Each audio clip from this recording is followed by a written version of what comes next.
Mesdames, Mesdemoiselles, Messieurs, bonjour, bienvenue dans cette nouvelle édition du JT de l'or consacrée évidemment cette semaine à la baisse de l'or puisque nous avons cassé la résistance basse du canal haussier dans lequel nous étions en train d'évoluer depuis plusieurs semaines, voire plusieurs mois. Nous allons attaquer de manière assez agressive, forte et en analysant un certain nombre de graphiques. Vous allez voir l'idée, ne paniquez pas, l'idée c'est de vous faire un petit voyage pour bien comprendre ce qui est en train de se passer, ce qui est en train de se jouer sur le métal jaune et c'est assez passionnant. Et puis on mettra tout ça un petit peu en perspective parce que évidemment il se passe plein de choses et tout ça est très intéressant. Alors attaquons directement. Petit retour en arrière, il y a à peu près un mois. Vous avez le graphique qui s'affiche ici. Je vous le mettrai en incrustation après au montage. Vous avez le graphique du 9 juin. Vous voyez très bien, c'est la borne haute, la borne basse et ce canal. Et c'est tous ces graphiques-là que l'on a commentés tout au long de ces dernières semaines. Et puis on a regardé les évolutions et on disait, soit on va un jour en sortir à la hausse ou à la baisse. Vous allez voir que, évidemment, un mois après, on en est sorti, donc là c'est le même graphique mais au 7 juillet, donc au vendredi 7 juillet, et donc vous voyez que nous sommes très clairement sortis par le bas de ce canal haussier qui durait quasiment depuis l'élection de Donald Trump à la présidence américaine, donc depuis décembre 2016, décembre de l'année dernière. Donc, on va dire presque 8 mois de hausse, 8 mois dans un canal haussier, et nous en sortons par le bas avec un cours de l'once d'or qui est à peu près de 1220 $ l'once au moment où je vous parle. Alors évidemment, frémissement, stupeur, peur et tremblement, mais rassurez-vous, si on regarde les choses sur un horizon de temps plus large, c'est-à-dire sur le très long terme, 1995-2017, nous sommes toujours dans notre, souvenez-vous, nous regardions toujours notre drapeau, et on voit bien qu'on est dans cette figure en triangle, on va en sortir pareil, soit par le haut, soit par le bas. Donc ça, c'était il y a presque un mois, au 16 juin, et au 7 juillet, c'est-à-dire au moment où je fais cet enregistrement, nous sommes toujours dedans. Donc il n'y a pas pour le moment plus d'inquiétude que ça à avoir sur les cours de l'or à court terme.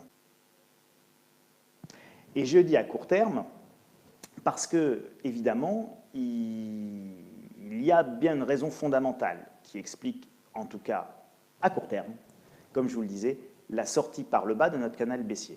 Et nous allons le voir. Alors, ça, c'est le graphique qui permet de suivre la valeur des obligations américaines à 30 ans. Alors c'est marrant, on a un canal, souvenez-vous, on va retourner à notre premier graphique pour voir le canal haussier dans lequel nous évoluons. Vous vous souvenez, on évoluait sur ce canal-là.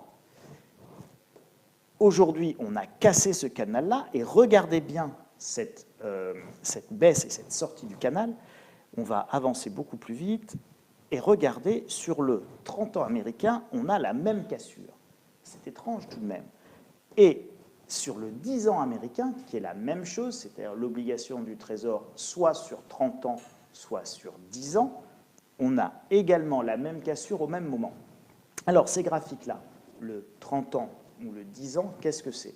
C'est la valeur des obligations américaines à maturité, c'est-à-dire sur une durée de 30 ans ou sur une durée de 10 ans. En clair, vous prêtez aux États-Unis d'Amérique, vous lui faites un crédit soit sur 30 ans, soit sur 10 ans, soit sur 5 ans, 1 an. Enfin bon, il y a plein de maturités différentes, mais les deux maturités qui sont le plus regardées, le plus suivies sur un marché obligataire, c'est la maturité 30 ans et la maturité 10 ans. Quand la valeur moyenne de ces obligations baisse, ce que vous avez ici, d'accord, ça veut dire quoi? Ça veut dire que les taux d'intérêt montent. Pour ceux qui n'ont pas compris, je ne vais pas vous le refaire, vous avez une autre vidéo sur la chaîne insolentiae.tv sur c'est quoi un crack obligataire et comment ça marche les obligations. Donc ceux qui ne comprennent pas trop les mécanismes, reportez-vous à cette vidéo où dedans, j'explique exactement comment ça fonctionne, quelle est la logique de la baisse ou de la hausse des obligations, puisqu'en fait, c'est une hausse inversée par rapport, c'est quand les taux montent, les obligations baissent, et quand les taux baissent, les obligations montent en valeur. Voilà. Donc tout ça, je l'explique dans une vidéo dédiée, vous pourrez aller la regarder. Mais ce que vous devez bien comprendre, c'est que cette cassure-là, que l'on retrouve sur les obligations 10 ans et 30 ans américaines, elle est liée à une hausse des taux. Quand les taux américains montent, eh bien, logiquement, l'or baisse. Pourquoi?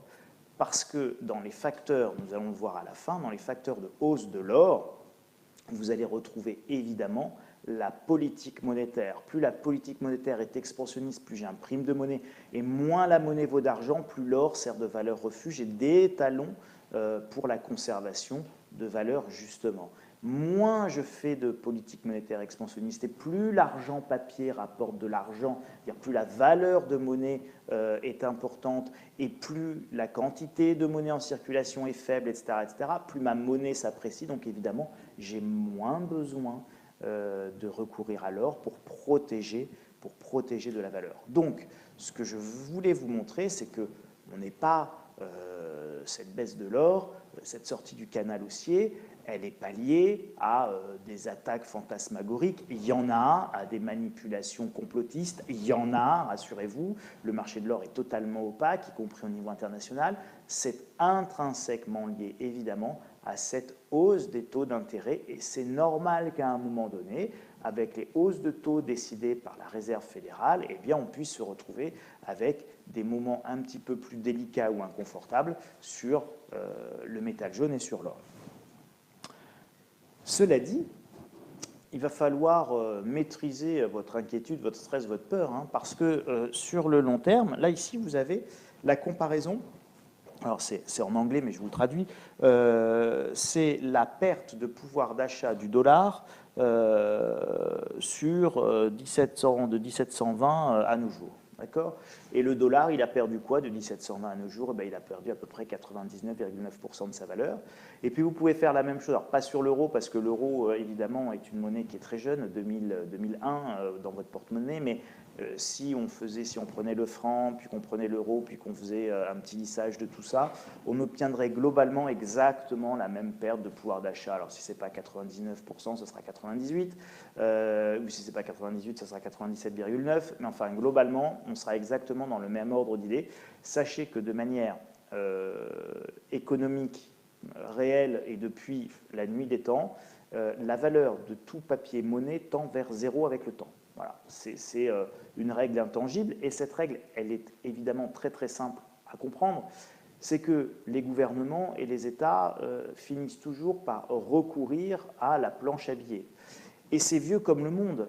Sous l'Empire romain, on faisait aussi de la planche à billets. Alors à l'époque, il n'y avait pas de la planche à billets, il y avait une teneur d'or ou d'argent, donc une teneur de métaux précieux dans chaque pièce.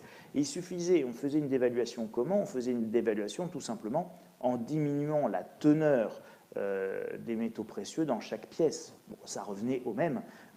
Donc si vous avez une pièce de 5 grammes d'or pur ou une pièce qui a toujours la même valeur faciale mais avec 0,2 grammes d'or dedans, ben, évidemment, vous frappez beaucoup plus de pièces, mais elles n'ont pas du tout la même valeur.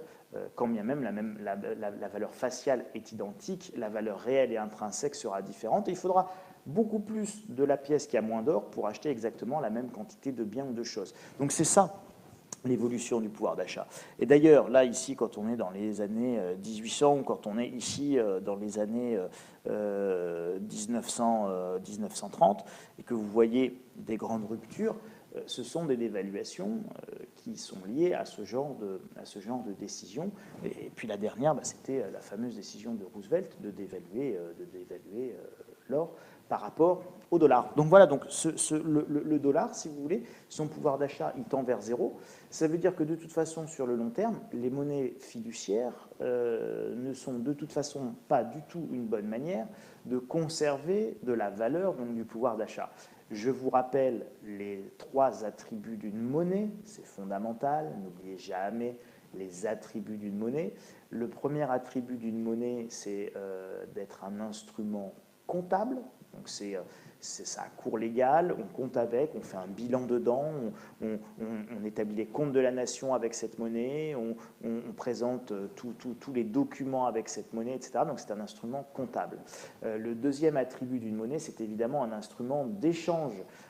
Tout le monde va l'accepter et donc on va échanger son travail, ses biens, ses services contre cette monnaie. Elle est donc un instrument d'échange. Je vous dis ça par rapport au Bitcoin, par exemple. Le Bitcoin n'est ni un instrument comptable, on ne fait pas un bilan en Bitcoin, on ne fait pas un document qu'on établit en Bitcoin, mais le Bitcoin n'est pas non plus un instrument d'échange dans la mesure où c'est très technique aujourd'hui, c'est compliqué, ça concerne qu'une petite frange de la population ultra geek, mais aujourd'hui, vous n'avez pas de Bitcoin dans votre porte-monnaie ou sur votre carte bleue. Donc ce n'est pas un instrument d'échange à proprement parler. Un instrument d'échange devant être considéré comme un instrument d'échange massif, c'est-à-dire que tout le monde l'utilise, pas 5%, 2%, 3%, c'est tout le monde. Et donc tout le monde utilise aujourd'hui en France les euros, tout le monde a une carte bleue en euros, tout le monde a également un porte-monnaie avec des euros dedans. Et enfin, le troisième attribut d'une monnaie, c'est d'être capable de stocker de la valeur sur des périodes de temps qui sont longues. Je travaille aujourd'hui, je gagne de l'argent aujourd'hui, j'accumule de la valeur aujourd'hui que je dépenserai plus tard. Tout le système financier, tout le système d'épargne, tout notre système de retraite, etc., tout ça, c'est basé sur le fait que notre monnaie est capable de stocker de la valeur sur des temps longs. Si votre monnaie n'est pas capable d'assurer ce stockage de valeur sur des temps longs, votre monnaie ne vaut rien. Et nous avons donc manifestement un véritable problème sur la capacité de stockage de valeur de nos monnaies papier.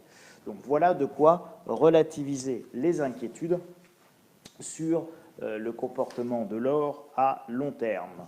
Mais ce n'est pas tout. Sachez qu'en Inde, et c'est aussi quelque chose qui a participé de ce mouvement, depuis quelques jours, il y a une nouvelle taxe qui est en vigueur sur les achats d'or, et donc évidemment ça met le bazar, et donc il y a cet article de Reuters qui revient dessus, et qui dit que en plus les gens commencent à tout s'acheter au marché noir, donc bon, tout ça, ça rend les choses un petit peu plus compliquées. Les Indiens n'en sont pas à leur coup d'essai, ils nous avaient déjà supprimé un certain nombre de billets, mis un certain nombre de bazars dans leur économie, ça ne leur a pas suffi, ils continuent, ils finiront peut-être par comprendre comment marche l'économie. Et enfin, je voulais terminer sur les facteurs haussiers de l'or. Non pas pour vous rassurer, pour me rassurer ou pour nous rassurer. On n'a pas besoin d'être rassuré. Celui qui achète de l'or ou celui qui se positionne sur l'or doit savoir le faire de manière très, très convaincue, en sachant pourquoi il le fait. Et il le fait, et son action d'investir sur l'or repose sur une analyse économique fondamentale de la situation qui fait que de toute façon, nous savons tous que soit les taux d'intérêt augmentent beaucoup et de toute manière le système économique ira à l'insolvabilité, soit on fait juste un petit peu semblant d'augmenter les taux d'intérêt et la valeur de la monnaie, et donc on va passer un petit moment inconfortable peut-être sur le métal jaune, et puis voilà. Bon, mais ça ne change rien aux fondamentaux économiques, qui est que nous sommes surendettés, et que quand les économies mondiales sont surendettées, on ne peut pas augmenter les taux d'intérêt. On ne peut pas en tout cas les augmenter de manière réellement significative. Ça veut dire qu'on ne pourra pas faire baisser l'or de manière réellement significative. Pourquoi ? Parce qu'on ne pourra pas avoir de politique monétaire autre que expansionniste. Voilà. Donc, nous sommes condamnés à avoir des politiques monétaires expansionnistes, c'est-à-dire une impression monétaire, j'imprime des billets et j'ai des taux bas. Alors, si les taux, on les remonte à 2%, à 1,5% ou à 2%, allez, même 2,5%, ça reste des taux extrêmement bas. Donc ça ne sera pas de nature à faire effondrer la valeur de l'or. Je rappelle que des taux d'intérêt un peu normaux, c'est 5-6%. Donc à 5 ou 6%, effectivement, il y aurait de quoi écraser les cours de l'or. Le problème, c'est qu'à 5 ou 6%, on va juste prendre l'exemple de la France, notre PIB c'est 2000 milliards d'euros et nous sommes à peu près endettés à hauteur de 100% de notre PIB. Donc nous avons à peu près 2000 milliards d'euros de dette. Mais nous avons un budget de 380 milliards d'euros chaque année. Alors maintenant, vous prenez 6% de taux d'intérêt. 6% de taux d'intérêt sur un montant de dette de 2000 milliards d'euros. 6 fois 2, 12, ça fait 120 milliards d'euros. Sachez juste que l'éducation nationale, qui est le plus gros budget de l'État, avec tous les collèges, les lycées, tous les professeurs qu'il faut payer, enfin bref, tout ça, 1,5 million de collaborateurs, de personnel, c'est pire que l'armée rouge. L'éducation nationale, qui est vraiment notre plus grosse institution, c'est 50 milliards d'euros de budget à l'année. 50 milliards d'euros de budget à l'année. Avec des taux d'intérêt à 6% à la dette que nous avons, nous devrions consacrer 120 milliards d'euros chaque année, non pas au remboursement de la dette, au paiement des intérêts. Donc, des taux d'intérêt élevés sont tout simplement impossibles, sinon c'est l'insolvabilité généralisée de l'ensemble des États et de l'ensemble des acteurs économiques qui sont tous totalement surendettés. Et si nous, ici en France, en tant que particuliers, que ménages, l'essentiel, nous sommes endettés à taux fixe, sachez qu'aux États-Unis, dans le reste du monde, les gens sont très généralement endettés à taux variable. Donc l'insolvabilité, ce n'est pas pour les États uniquement, c'est également pour les particuliers, pour les ménages et pour les entreprises qui sont très majoritairement dans le monde endettés non pas à taux fixe comme c'est le cas en France, mais à taux variable, et ça partout dans le monde. Donc évidemment, celui qui pense que la politique monétaire va devenir restrictive, que les taux vont monter, il n'a absolument aucun intérêt à acheter de l'or parce qu'évidemment, si c'est ce qui se produit, l'or va baisser considérablement. Moi, l'analyse économique que je fais, et qui n'est pas que la mienne, qui est relativement partagée, c'est que de toute façon, nous ne pourrons pas monter les taux d'intérêt extrêmement haut et que sans déclencher une récession absolument terrible et des problèmes financiers absolument terribles. Et si nous les déclenchons, de toute façon, ce sera la fin du système, l'explosion du système, voire son effondrement. Et donc, si on effondre le système, il ne restera que l'or. Donc, dans tous les cas, de toute façon, l'or est une bonne chose, soit parce que le système va vers son explosion et son insolvabilité parce que les taux vont monter trop, soit le système va vers son insolvabilité et son explosion à cause d'une forme d'hyperinflation liée à des politiques qui vont rester fondamentalement expansionnistes, et à ce moment-là, de toute façon, l'or est bon également. Donc de toute façon, c'est juste, si vous voulez, une question de moment et de timing. C'est-à-dire, soit on peut, et c'est le cas depuis quelques années, on peut être loin des plus hauts, connaître des moments qui sont relativement inconfortables, mais sur le long terme, il y a peu de chances que l'or ne s'apprécie pas. Alors après, vous avez évidemment en facteur de soutien, vous avez la demande naturelle. Cette demande, c'est la demande de l'industrie, alors les bijoutiers, etc. Vous allez retrouver la demande indienne, mais vous allez également retrouver la demande du secteur financier avec les ETF, et puis avec les banques centrales qui, je vous le rappelle, sont devenues acheteuses nettes. Et enfin, le dernier élément de soutien, c'est évidemment les bruits de bottes, et là je pense en particulier au Qatar, et je crois qu'on a une crise géopolitique absolument énorme en gestation dans la région du Golfe Persique, qu'on ne la comprend pas très peu, qu'on en parle très peu, qu'on perçoit encore mal le danger potentiel de ce qui s'y passe. Mais avoir une invasion du Qatar par l'Arabie Saoudite, comme nous avons eu une invasion du Koweït par l'Irak de Saddam Hussein en plein cœur de l'été d'un mois d'août, c'est pas